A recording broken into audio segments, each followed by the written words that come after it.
chapter 27, a psalm of David. The Lord is my light and my salvation. Whom shall I fear? The Lord is the stronghold of my life. Of whom shall I be afraid? When evildoers came upon me to eat up my flesh, even mine adversaries and my foes, they stumbled and fell. Though a host should encamp against me, my heart shall not fear. Though war should rise up against me, even then will I be confident. One thing have I asked of the Lord, that will I seek after, that I may dwell in the house of the Lord all the days of my life, to behold the graciousness of the Lord, and to visit early in his temple. For he concealeth me in his pavilion in the day of evil. He hideth me in the covert of his tent. He lifteth me up upon a rock. And now shall my head be lifted up above mine enemies round about me. And I will offer in his tabernacle sacrifices with trumpet and sound. I will sing, yes, I will sing praises unto the Lord. Hear, O Lord, when I call with my voice, and be gracious unto me, and answer me. In your behalf my heart has said, seek you my face. Your face, Lord, will I seek. Hide not your face from me. Put not your servant away in anger. You have been my help. Cast me not off, neither forsake me, O God of my salvation. For though my father and my mother have forsaken me, the Lord will take me up. Teach me your way, O Lord, and lead me in an even path, because of them that lie in wait for me. Deliver me not over unto the will of mine adversaries, for false witnesses are risen up against me, and such as breathe out violence. If I had not believed to look upon the goodness of the Lord in the land of the living. Wait on the Lord, be strong, and let your heart take courage. Yes, wait for the Lord. All right, let's go back up to verse 1.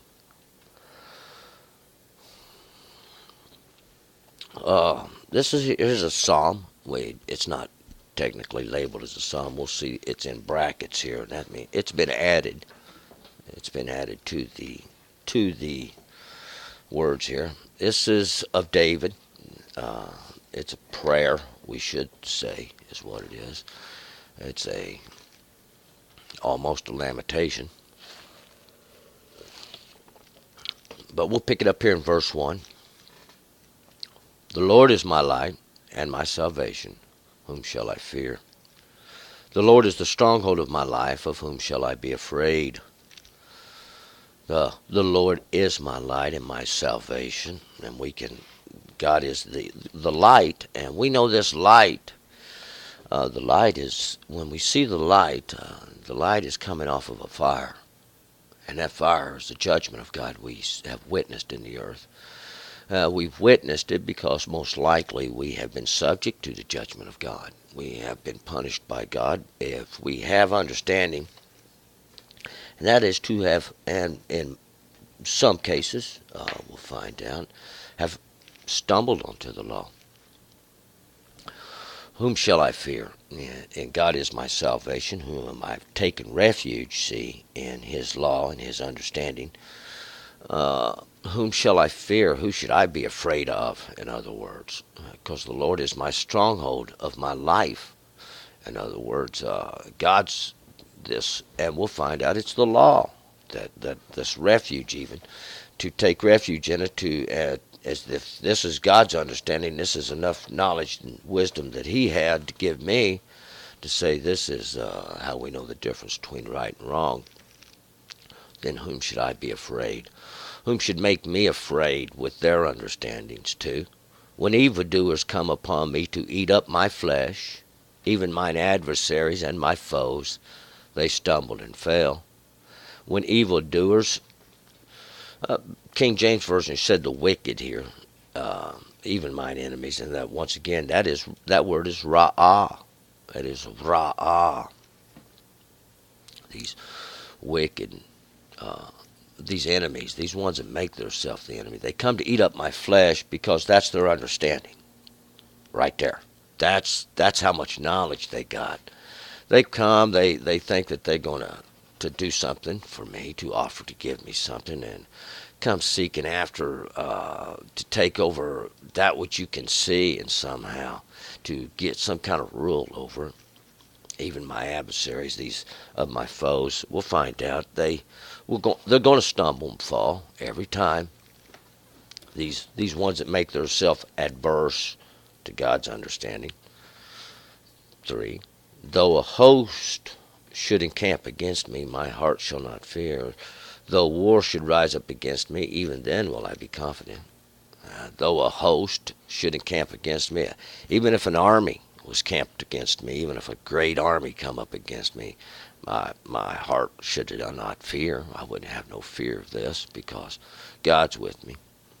Though war should rise up against me, even then would I be confident. If there was war, and we'll find out war's been going on since the beginning of time. War is confusion. War is caused through contention, and generally in men, because of their understandings. See, instead of being obedient to God's understanding, they make themselves disobedient, and it's always greed. It's always greed, these things of men. Because that's what men are, that's what their understanding's after. These of flesh, they seek those things of flesh to take them. And that's just about as far as they're ever going to get anyway. 4. One thing have I asked of the Lord, that will I seek after, that I may dwell in the house of the Lord all the days of my life, to behold the graciousness of the Lord, and to visit early in his temple. One thing have I asked for of the Lord, that will I seek after. And this is a great thing, that I may dwell in the house of the Lord all the days of my life.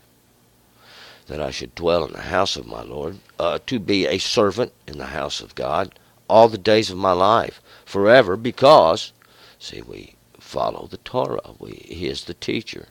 He is the master. I am the servant. He has more understanding than I do. And it's his understanding that I seek after, because in the beginning,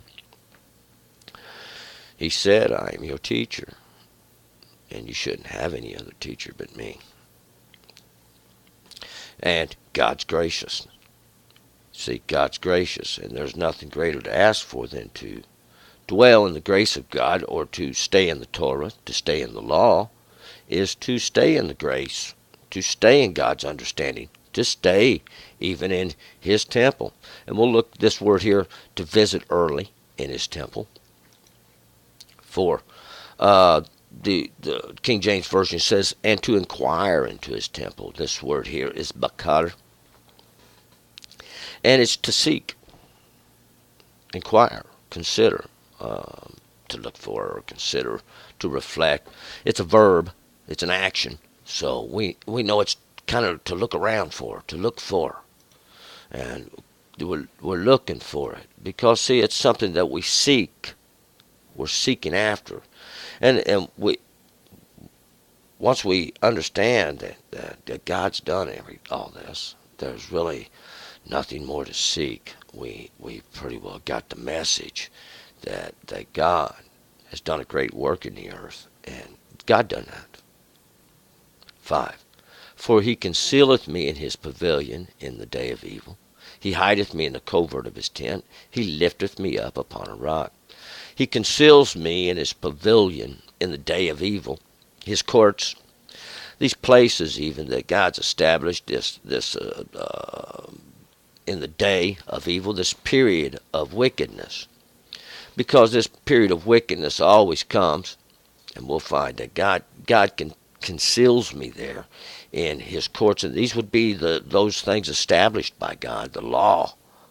See, these are even the courts, these places of judgment of God. He lifts me up upon a rock. He lifts me up. He sets me there on an established place where I can't be moved. See, he's given me a way to establish justice, to establish my righteousness. 6. And now shall my head be lifted up above mine enemies round about me, and I will offer in his tabernacle sacrifices with trumpet and sound. I will sing, yes, I will sing praises unto the Lord. And now shall my head be lifted up.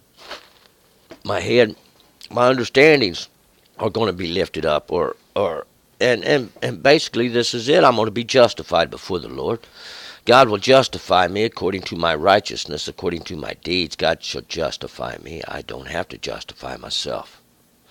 The only one I have to be justified before is the Lord, and that's to place myself under His judgments according to His law, according to His statutes, His ordinances, which He established. It's a covenant. It's an agreement. See, I will sing, and I will sing praises unto the Lord for this covenant, this agreement. This is the rock that I'm standing on. 7. Hear, O Lord, when I call with my voice, and be gracious unto me, and answer me. Hear, listen, when I call with my voice, and be gracious. And we'll know God is gracious. God is always gracious. And He shall answer. He's gracious to those that will step forward. Take up the covenant. Present yourself before the Lord. Make yourself clean. Wash your hands. God forgives. 8. In your behalf my heart hath said, seek my face. Seek you my face. Your face, Lord, will I seek. In your behalf my heart has said. In my understandings I have heard. This would be more of what this means here. In my understandings, this have I've heard. God said, seek you my face.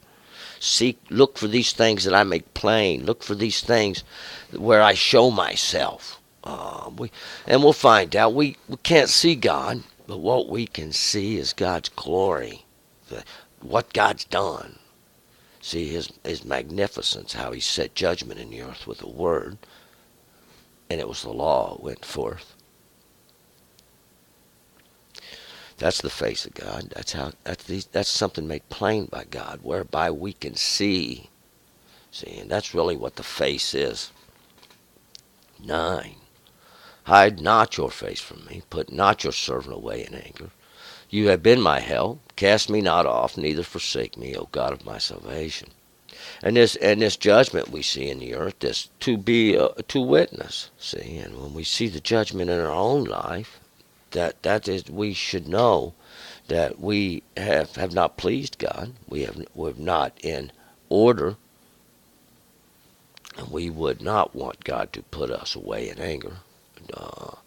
And this means to dispose of.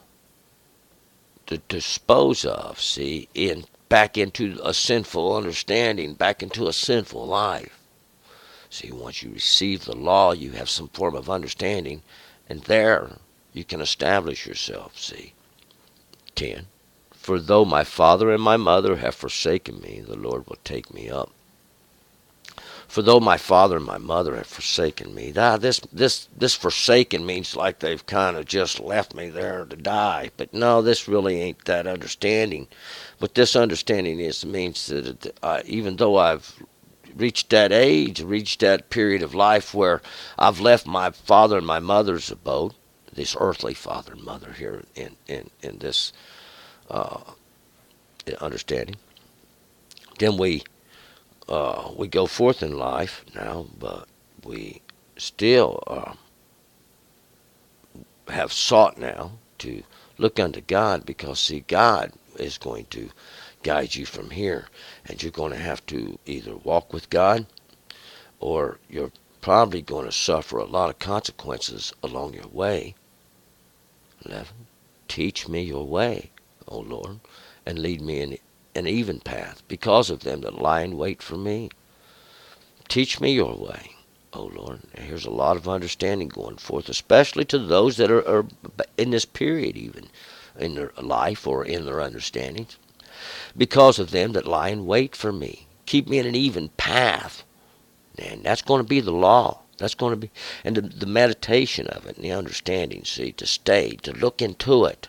Because we'll find out even in there is much understanding for every age. There's no age you will ever stop learning. And this is an even path, because somewhere there you're in your path. because of them that lie in wait, and they are lying in wait. And this here is, it's good to be able to see those that lie in wait. We'll find out God's going to give you that understanding to do that. It's a very simple thing. And right off the bat will be his first warning words or warnings of those. 12. Deliver me not over unto the will of mine adversaries, for false witnesses are risen up against me, and such as breathe out violence. Deliver me not unto the will of mine adversaries, over to these what they do, over to what they want to do, over to what they're going to do if they was able to lay their hands upon. For false witnesses are risen up against me. The liars, deceivers are risen up. They've come forward, and that's what we find in this world. These liars and deceivers. The world's full of them. It was then, it is now, it's never going to change. These are those that breathe out violence. And the violence is in their words. It's in their breath as they come forward. They're coming to destroy you, to take you down, with their pathetic understanding of who God is and what God does in this world. We'll find out that they're in their judgment. 13. If I had not believed to look upon the goodness of the Lord in the land of the living, if I had not believed to look upon the goodness of the Lord in the land of living, just think what could have happened. 14. Wait on the Lord. Be strong, and let your heart take courage. Yes, wait for the Lord. Wait on the Lord, because we'll find out he's slow to anger and mighty in judgment. And be strong. Let your heart take courage. Even let your understandings take courage with knowledge and know God's law is just. God is just. God's righteous. Take courage in it and understanding, and wait for the Lord. To wait for the Lord, this is kabah. It's to hope. It says to wait, to look for, hope, expect, earnest expectation, I should say. And that's like a prayer, but we'll find out. This is the day when God causes to return. It's not a wonderful thing for those that don't believe. It's not a great thing. We'll find out, though. God is there. God is there. We're going to move forward to Psalm 28. Turn and return.